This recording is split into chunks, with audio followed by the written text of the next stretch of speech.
جنگ مسلط کی، ہم نے بلا تاخیر شفاف اور غیر جانبدارانہ تحقیقات کی پیشکش کی۔ بھارت کے بے بنیاد الزامات پر انتہائی تحمل اور برداشت کا مظاہرہ کیا، لیکن اس نے اپنے گھمنڈ میں ہماری سرحدوں کی حرمت کو پامال کرنے کی ناکام کوشش کی۔ ڈرون حملوں اور میزائلوں سے معصوم جانوں، مساجد اور شہری آبادی کو نشانہ بنا کر ہمارے صبر کا امتحان لیا۔ فوجی تنصیبات اور آبی ذخیروں کو بھی نشانہ بنانے کی ایک ناکام کوشش کی، جس پر ہم نے فیصلہ کیا کہ دشمن کو اسی زبان میں جواب دیا جائے جسے وہ بہت اچھی طرح سمجھتا ہے، اور ہم نے واضح کر دیا کہ جو ملاقات میز پر ہونی تھی اب میدان جنگ میں ہوگی۔ پیارے پاکستانیوں، ہمارے کڑیل اور سجیلے جوان جنہیں مائیں رب العزت کے حضور سجدوں میں مانگ کر خاک وطن پر قربان ہونے کے لیے جوان کرتی ہیں، جن کا لہو میدان جنگ کی تپش سے نہیں، دشمن کے ناپاک عزائم سے کھول اٹھتا ہے، یہ وہ جری سپوت جو لفظ ہار سے واقف ہی نہیں۔ ان بہادروں کا مقابلہ کون کر سکتا ہے؟ جھپٹنا پلٹنا، پلٹ کر جھپٹنا کے مصداق ان شاہینوں نے چند ہی گھنٹوں میں بھارتی فوج کی توپوں کو ایسا خاموش کیا جسے تاریخ ہمیشہ یاد رکھے گی۔ دشمن کے فوجی اڈے، اسلحے کے انبار اور ایئر بیسز دیکھتے ہی دیکھتے سب کھنڈرات بن گئے۔ ان کے رافیل ہمارے شاہینوں کے نشانے پر آئے اور اللہ کے فضل سے فیل ہو گئے۔ ہماری یہ کارروائی اس بوسیدہ نظریے کے خلاف تھی جو انسان دشمنی، جارحیت، مذہبی جنون اور تعصب پر قائم ہے۔ یہ ہماری غیرت اور اصولوں کی فتح ہے۔ ہم نے دشمن کے ساتھ وہی کیا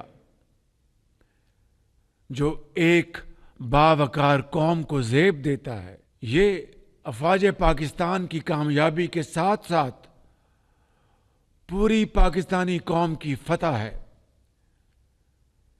یہ عظیم لمحہ شکر ہے جس کے لیے 24 کروڑ عوام نے اپنے شیروں اور شاہینوں پر والہانہ محبت کے پھول برسائے۔ پوری قوم افواج پاکستان کے ساتھ سیسا پلائی ہوئی دیوار بن کر کھڑی ہے۔ آپ پاکستان کی فتح کے لیے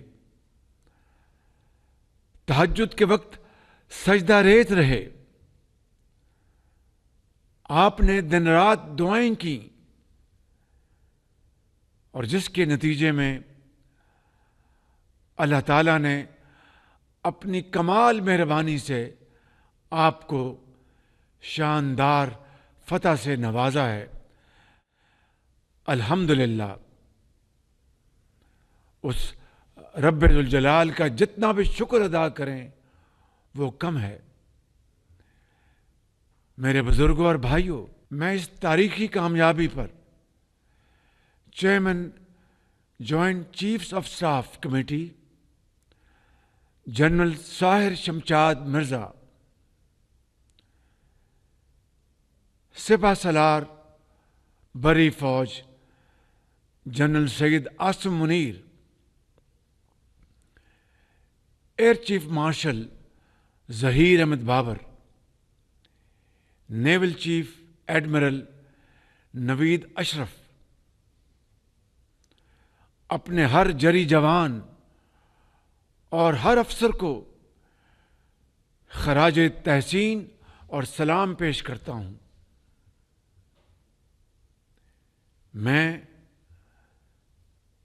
یہاں پر جنرل سید عاصم منیر کا اپنی طرف سے اور پوری قوم کی طرف سے دل کی اتھاہ گہرائیوں سے شکریہ ادا کرتا ہوں کہ جن کی دانش مندانہ اور دلیرانہ قیادت میں یہ عظیم معرکہ سر ہوا۔ الحمدللہ۔ اس کے ساتھ ساتھ میں chief of air staff Zaheer Babar اور ان کے شاہینوں کو بڑی گرمجوشی سے شاباش دیتا ہوں، جنہوں نے ہمارے سر فخر سے بلند کر دیے ہیں۔ الحمدللہ۔ شہید ارتضیٰ عباس، وہ ایک ایسا خوبصورت پھول تھا جو کھلنے سے پہلے مرجھا گیا، اور اسی طرح میں ہر شہید کی ماں کے صبر کو سلام عقیدت پیش کرتا ہوں، جنہوں نے اپنے بچے اور بچیاں وطن پر قربان کر کے نئی تاریخ رقم کی۔ میں یہاں پر تمام اتحادی اور اپوزیشن جماعتوں سمیت ملک بھر کی سیاسی قیادت اور پارلیمان کا دلی طور پر شکریہ ادا کرتا ہوں، جنہوں نے بے مثال اتحاد اور تاریخی یگانگت کا مظاہرہ کیا۔ میں اپنے قائد جناب محمد نواز شریف صاحب کی مدبرانہ قیادت اور تجربہ کار رہنمائی اور صدر مملکت جناب آصف علی زرداری کی مشاورت پر خاص طور پر ان کا شکریہ ادا کرتا ہوں۔ میں اپنے صحافی بھائیوں، بہنوں اور سوشل میڈیا یوزرز کا بھی شکریہ ادا کرنا چاہتا ہوں، جنہوں نے بھارتی فیک نیوز کا مقابلہ ذمہ دارانہ رپورٹنگ سے کیا اور میڈیا انٹیگریٹی کی اعلیٰ مثال قائم کی۔ مجھے امید ہے کہ آئندہ بھی یہ مثال ہم سب کے لیے مشعل راہ ہوگی۔ میرے بزرگوں، بھائیوں اور بہنوں، ہم نے ایک ذمہ دار ریاست کے طور پر عالمی و علاقائی امن اور خطے میں بسنے والے کروڑوں لوگوں کے مفاد میں جنگ